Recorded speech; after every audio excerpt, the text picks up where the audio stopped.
అంటే కార్మికుల హక్కులు వాళ్ళకి అవసరం ఉన్నప్పుడు మాట్లాడరు, కానీ మీకు పొత్తులు వచ్చినప్పుడు ఒక కవరింగ్ లెక్క, ఒక షీల్డ్ లెక్క మాత్రం కార్మికుల హక్కులు అని మాట్లాడుకుంటే కార్మికులు నమ్మరు. సింగరేణిలో కూడా ఎన్నికలు వస్తున్నాయి, దాంట్లో కూడా జాగృతి హెచ్ఎంఎస్ పొత్తు ఉంటుంది.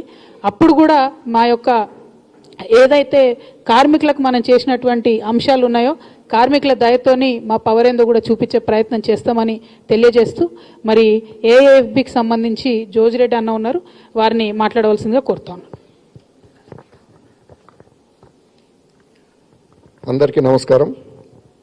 ముఖ్యంగా తెలంగాణ ప్రజలందరికీ కూడా ఆల్ ఇండియా ఫార్వర్డ్ పార్టీ పక్షాన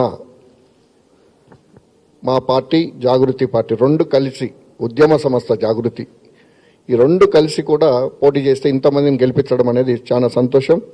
అదేవిధంగా వారందరూ కూడా ప్రత్యేకంగా కృతజ్ఞతలు. ఈరోజు చాలా విషయాలు జాగృతి అధ్యక్షురాలుగా చెప్పడం జరిగింది. దీంట్లో ముఖ్యంగా నేను చెప్పదలుచుకుంది బీజేపీ. ఈ బీజేపీ పార్టీ కరీంనగర్, నిజామాబాద్ రెండిట్లలో కార్పొరేషన్స్లో ముందడుగేస్తుంది. చాలా సవాళ్ళు విసిరారు బండి సంజయ్ గారు కేంద్ర మంత్రిగా ఉండి, కానీ బీజేపీకి ఫుల్ మెజార్టీ రాలే. కరీంనగర్లో కూడా ఎన్నో కోట్ల రూపాయలు ఖర్చు పెట్టినా కూడా రాని పరిస్థితుల్లో మా పార్టీలో గెలిచిన వాళ్ళకి కండవ కప్పే ప్రయత్నం చేస్తున్నారు. అంటే